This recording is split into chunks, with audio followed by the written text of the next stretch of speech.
ఓం నమో నారాయణాయ. వారాహి అమ్మకు నమస్కారం చేసుకుంటూ, అమ్మవారి దయ, ఆమె చల్లని చూపులు మనందరిపై ఉండాలి అని చెప్పి మనస్ఫూర్తిగా కోరుకుంటూ, ఈరోజు వారాహి అమ్మ మనకు చెప్పేటువంటి సందేశం ఏంటి అంటే, బిడ్డా, చూడగానే ఈ అగ్ని వారాహి అమ్మని తాకమ్మా.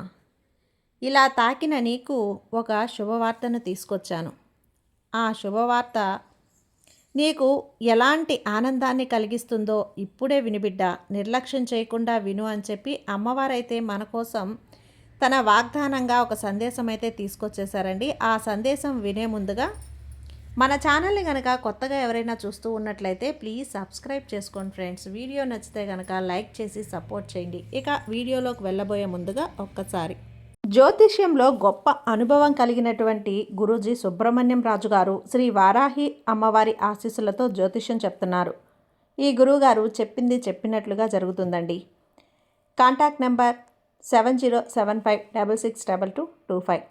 భార్యాభర్తల మధ్య గొడవలు, విదేశీ ప్రయాణం ఆలస్యం అవటం, ప్రేమ, పెళ్లి, సంతానం లేకపోవటం, కోర్టు సమస్యలు, గృహము మరియు కుటుంబ సమస్యలు, ధనం నిలకడగా లేకపోవటం, నమ్మిన వ్యక్తి మోసం చేయటం, స్త్రీలకు పురుషులకు సంబంధించిన గుప్త సమస్యలు ఎటువంటివైనా రోజుల్లో పరిష్కారం చేయబడును. మీరు ఎంతోమంది దగ్గర జ్యోతిష్యం మరియు పరిష్కారాలు చేయించుకొని నిరాశ చెంది ఉన్నట్లయితే ఒక్కసారి ఆదికొండ దేవతలైన కోయరాజు గారికి కాల్ చేయండి. కోయ గురూజీ గారు కొండదేవత పూజారి సుబ్రహ్మణ్యం రాజు గారు. Contact number 7075662225. మా జీవితంలో కూడా ఎన్నో మార్పులు జరిగాయండి, కాబట్టే నమ్మకంగా చెప్తున్నాను. జై వారాహి అమ్మ.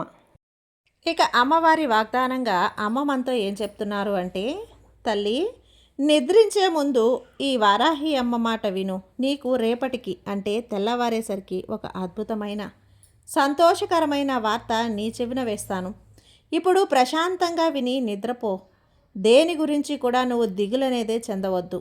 ఈ స్థితిని తలుచుకొని రేపటి నువ్వు నిర్ణయాలు తీసుకోవద్దు. రేపటికి స్థితి మారొచ్చు కదా. కాలం, సమయం, నేరం అనేది ఎప్పుడూ కూడా మారుతూనే ఉంటాయి. ఈ రాత్రికి రాత్రే మారవచ్చు బిడ్డ. రాత్రికి రాత్రే కూడా నీకు మార్పు రావచ్చు. రేపటి రోజున తెల్లవారాక సంతోషకరమైన వార్త నీ ముందుకు రావచ్చు. ఆ నమ్మకం నీ మనసులో ఉంచుకో. నీ జీవితమే తప్పకుండా మారి తీరుతుంది. ఈ అమ్మ తప్పకుండా నీ జీవితాన్ని తీసుకొస్తాను. రేపటి రోజుకు గ్యారంటీ లేదు, అయినా సరే నేను అలారం పెట్టుకొని మరీ నిద్రపోతావు కదా. ఆ నమ్మకమేనమ్మా జీవితం అంటే. ఆ నమ్మకాన్ని ఎప్పుడూ వదులుకోకు. రేపంతా మంచే జరుగుతుంది అని ప్రశాంతంగా నిద్రించు. నీ కోరికలన్నీ కూడా ఈ తల్లి, ఈ వారాహి అమ్మ నేను సిద్ధం చేసి పెడతాను కదా. వదిగి ఉండటం అనేది బలహీనత కాదు. నువ్వు వదిగి ఉంటావు, అందరితో కూడా అనుకూలంగా ఉంటావు. అదే నీ బలం. నీ మనసులో ఎంత నమ్మకం పెట్టుకున్నావో అదే అతీత బలంగా ఈ క్షణం గడిచిపోతుంది అనే ఈ మాటను సులభంగా చెప్పగలవు. కానీ ఈ క్షణం దాటడం ఎంత కష్టమో అది నీకు కూడా తెలుసు కదా.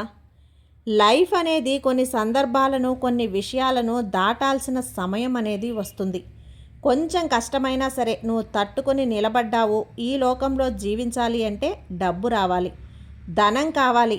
డబ్బు, ధనం ఇవి ఉంటేనే కదా విలువ. కానీ ఇతరుల మనసులో ఉండాలి అంటే మంచి గుణం ఉండాలి బిడ్డ. మంచితనం ఉండాలి, నిజాయితీ, ధర్మం ఉండాలి. అవన్నీ కూడా నీ దగ్గర ఉన్నాయి. అలాంటి గుణం నీకు ఉంది కాబట్టే ఈ వారాహి తల్లి ఆశీస్సులతో నువ్వు ఈ సందేశాన్ని వినగలుగుతున్నావు. నా ఆశీస్సులు నువ్వు అందుకుంటున్నావు. ఒకరికి ఒకరు సాయం చేసుకోవటం చాలా గొప్ప విషయం. సాయం అనేది చాలా పుణ్యమైన విషయం కూడా. దానికి మించిన గొప్ప విషయం ఇంకేముంటుంది. నువ్వు ఇతరులకు చేసిన సాయం అప్పుడే మర్చిపోవాలి. ఎందుకో తెలుసా? దానికైన ఫలితం నీకు భగవంతుడు రాసి పెడతాడు. కాబట్టి నువ్వు చేసింది ఎప్పుడూ మర్చిపో. కానీ నీకెవరైనా సాయం చేశారు అనుకో, దానిని మాత్రం నీ జీవితకాలం గుర్తుపెట్టుకో. వారి రుణం ఏదో ఒక విధంగా తీర్చుకోవాలి. వారిని ఎప్పటికీ మరవకూడదు. ఈ విషయాన్ని గుర్తుపెట్టుకో బిడ్డ. కాబట్టి ఈ విషయాన్ని గుర్తుంచుకున్న నీకు తప్పకుండా నీ విజయం, నీ జీవితం బ్రహ్మాండంగా ఉంటుంది. దీనికోసం వేదన చెందకు. నువ్వు సాధన చేయగలిగిన విషయాలు నీకు అమ్మ చెప్తాను కదా, నీకు తెలియజేస్తాను. ఈ వారాహి అమ్మ నీకు ఎప్పుడూ అనుకూలంగా ఉంటుంది. నీ ఆలోచనలు, నీ మాటలు ఈ లోకానికి తెలియాల్సిన అవసరం లేదమ్మా. ఎవ్వరికీ చెప్పాల్సిన అవసరం అంతకన్నా లేదు. ఎవ్వరికీ తెలియాల్సిన అవసరం కూడా లేదు. వచ్చే నష్టం ఏమీ కూడా లేదు కదా. తెలియకపోతే ఎవరితో పంచుకోకపోయినా ఏమీ అవ్వదు. కాబట్టి ఎవరితోనూ నీ మనసులో మాట చెప్పుకోవాల్సిన అవసరం అంతకన్నా లేదు. నీ ఆలోచనలు నీ దగ్గరే ఉంచుకో. నీ ఆలోచనలు తప్పకుండా నువ్వు వాటిని ప్రయత్నించి లక్ష్యంగా పెట్టుకొని మంచి జీవితాన్ని సాధించుకో. ఎందుకంటే ఈ లోకంలో నిన్ను ఎదగాలి అనుకునే వారికంటే కూడా నిన్ను కిందకి లాగాలి, నిన్ను తొక్కేయాలి, నాశనం చేయాలి, నీకై నువ్వు ఓడిపోవాలి, నువ్వు ఓడిపోతే చూడాలి అనుకునేవారు బోలెడు మంది ఉన్నారు. చాలామందే ఉంటారు. లోపల నీ మీద కుట్రతో, అసూయతో, కుళ్ళు కుతంత్రాలతో ఉంటారు. పైకి నవ్వుతూ ఉంటారు. కుళ్ళు కుతంత్రాలతో లోపల నటిస్తూ ఉంటారమ్మా. అలా ఉండేవాళ్ళు ఎప్పుడు కూడా బాగుపడరులే. అలాంటి వాళ్ళని నేను కనిపెట్టి ఏరి మరీ శిక్షిస్తాను కదా. సుఖం దుఃఖం కలిసి ఉంటేనే కదా జీవితం. ఆ రెండూ కూడా నువ్వు ఎదురు చూసుకొని తీరాల్సిందే. సుఖాన్ని ఎలా అయితే ఆనందంగా అనుభవిస్తావో దుఃఖాన్ని కూడా ఎదురించి పోరాడాలి. చెడ్డవారు మంచివారు కూడా మనుషులే. ఈ జీవితంలో మనుషులు అనేవారు చెడ్డవారు ఉంటారు, అలాగే మంచివారు ఉంటారు. కానీ ఆ లోపాలను సరిచేసుకునేవారే నిజమైన మనిషి. అలాంటి మనిషి నువ్వు మార్చాలి. అనుకోవాల్సిన అవసరం లేదమ్మా. వారికై వారు తప్పకుండా సందర్భాన్ని బట్టి మారుతారులే. ఈ వారాహి అమ్మకి నా భక్తులను నేను ఎప్పుడూ కూడా కాపాడుకుంటూ ఉంటాను.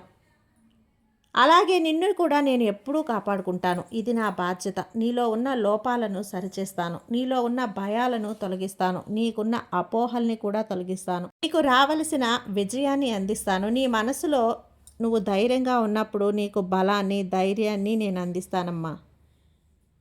నీకు ఎవరైనా ఆపద కల్పిస్తే నిన్ను వారి నుంచి రక్షిస్తాను. అలాగే నువ్వు చెడు వైపు వెళ్తూ ఉంటే తప్పకుండా నిన్ను ఆపి మంచి దారిలో నువ్వు వెళ్ళేటట్టు నడిపిస్తాను. కాబట్టి ఈ వారాహి అమ్మను కొలిచిన వాళ్ళు ఎప్పటికీ చెడిపోరు బిడ్డ. ఇక కొన్ని విషయాలు నువ్వు తెలుసుకోవాల్సింది ఉంటుంది. నీకు అలాంటివన్నీ కూడా మర్చిపోతేనే కదా నీ కోరికలన్నీ కూడా నేను జరిపించి జవిరి ఇస్తాను. కొంచెం ఓపికగా ఉండు. నీ చెడంతా తొలగిపోయి నీకున్న దోషాలు నశించిపోయాక నీకు రావలసిన కోరికలన్నీ కూడా తీరుతాయి. రావలసిన అదృష్టం తప్పకుండా నిన్ను వెతుక్కుంటూ వస్తుంది. అన్ని కష్టాలు దాటాలంటే కొంచెం కష్టమైన విషయమే తల్లి. కఠినమైన సమయం నీకు చేదుగల కష్టమే తీయటి ఫలాలుగా మారుతుంది. నీ జీవితంలో ఈ రోజుగా రేపు ఉండదమ్మా, ఇంకా గొప్పగా ఉంటుంది. అదే ఒకలా ఉండవు కదా. 5 వేళ్ళు ఒకలా ఉండని వాళ్ళు ఇలానే ఈ ప్రపంచంలో అంతా మనుషులు ఒకేలా ఉండరు. కాబట్టి ఈ క్షణాన్ని మరొక క్షణం ఉండదని గుర్తుపెట్టుకో. ఈ క్షణం ఒకలా ఉంటుంది, మరొక క్షణం ఒకలా ఉంటుంది. నీ ఆనందం సంతోషం ఆ కృషిలా మారుతూ ఉంటాయి తల్లి. కృషి చేస్తే తప్పకుండా నీకు ఆనందం నిరంతరం అవుతుంది. ఏది కూడా నేను లేకుండా నడవదు బిడ్డ. అది నువ్వు తెలుసుకోవాలి. ఈ లోకంలో ఈ వారాహి అమ్మ ఈ శక్తి నీకు ఎప్పుడూ కూడా శక్తిని అందిస్తూ ఆరాధిస్తూ ఉన్నటువంటి భక్తులకు నేను రక్షణగా కవచంలా నిన్ను నేను రక్షించుకుంటూ ఉంటాను అన్నది జరుగుతుందో లేదో అని అనుమానం పెట్టుకోకు. అనుకున్నది తప్పకుండా జరుగుతుంది. కాబట్టి నమ్మకాన్ని నువ్వు తెలుసుకో. నువ్వు దేనికి భయపడాల్సిన అవసరం లేదు తల్లి. తప్పకుండా నా తల్లి నేను అనుకున్నది జరిగేలా చేస్తుంది అని నిర్విఘ్నంగా పూర్తి చేస్తానని. నీ జీవితంలో హఠాత్ పరిణామాలను ఏర్పడుతూ ఉంటాయి కదా. అనుకోని సంఘటనలు జరుగుతూ ఉంటాయి, అనుకోని విషయాలు జరుగుతూ ఉంటాయి. అలాంటప్పుడు ఆందోళన పడాల్సిన అవసరం ఏముంది? ఈ వారాహికి అన్నీ తెలుసు. జరగలేదే అని కొందరు, జరుగుతుందో లేదో అని మరికొందరు, జరిగితే బాగుండు అని ఇంకొందరు, ఇలా రకరకాలుగా ఆలోచిస్తున్నా ఏది జరగాలో అది జరుగుతుంది. అది ఎంత సత్యమో నీ మనసులో నీకు నచ్చిన విధంగా జరగాలి, అది నీకు ఆపద లేకుండా జరగాలి అన్నది కూడా ఈ వారాహి అమ్మ నిర్ణయం. తప్పకుండా ఈ శక్తి స్వరూపిణి నీకు ఆపద లేకుండా శాశ్వతంగా సంతోషంగా ఉండేలా ఆశీర్వదిస్తాను. కానీ నువ్వు చేయాల్సింది నమ్మకాన్ని ఎప్పటికీ వదలకు. నమ్మకంగా ఉన్నప్పుడు అంతా మంచే జరుగుతుంది కదా. నువ్వు దిక్కుతోచని సమయంలో నీకు అండగా ఉన్నది, నీకు నిరుత్సాహపడ్డప్పుడు నీకు బలాన్ని ఇచ్చేది ఈ అమ్మని, వారాహి అమ్మని గుర్తుంచుకో. ఏ విజయం జరగకపోయినా జరిపించేది ఈ తల్లి అని తెలుసుకో. ఈ క్షణం దాటిపోతే బాగున్ను, ఈ క్షణం నాకు కష్టంగా ఉంది తల్లి అని అనుకున్న వెంటనే ఈ కష్ట సమయాన్ని తొలగిస్తాను, దాటిస్తాను. నీ మనసును నిరుత్సాహంగా ఉన్నప్పుడు నీకు ధైర్యాన్ని, ఉత్సాహాన్ని నూరిపోస్తాను. ఈ వారాహియే కదా నీ ఆశీర్వాదం ఇచ్చి ముందుకు నడిపించేది. ఇది అక్షరాలా నువ్వు నమ్ముతున్నావు కదా. ఇక నీకు ఎలాంటి భయము లేదు, ఎలాంటి ఆందోళన లేదు. నీకు అన్నీ కూడా సర్దుమణిగిపోతాయమ్మా. నువ్వు కోరుకున్నది కోరుకున్నట్లుగా అతి త్వరలో జరుగుతుంది. దేనికి నిశ్చింతగా ఉండు. శత్రుభయం నీకు లేకుండా చేస్తాను. ఎవరూ నీకు కీడు తలపెట్టకుండా అండగా ఉంటాను. నీకు కీడు అనేది నీ దరిదాపుల్లోకి కూడా రాకుండా కాపాడుకుంటాను బిడ్డ. నమ్మకం మాత్రం ఎప్పటికీ వదలకు. నీ వంతు కృషి చేస్తూ ఉండు. ఈ తల్లి నిన్ను ఆరాధిస్తూ ఉండు. నీవు తప్పకుండా మంచే జరుగుతుంది. ఈ వారాహ్యమ్మ నీకు ఏది చెప్పినా నీకు అభయహస్తాన్ని అందించినట్లుగా ఈ మహావారాహ్యమ్మ శక్తి స్వరూపిణి అయి నీ కష్టాలను తొలగించి నీ జీవితంలో వెలుగుని నింపుతానమ్మా. ధైర్యంగా ఉండు తల్లి. అమ్మ మీద నమ్మకంతో ఉండు. నీకు అంతా మంచే జరిగేలా చేస్తాను. సర్వే జన సుఖినో భవంతు. జై వారాహి అమ్మ.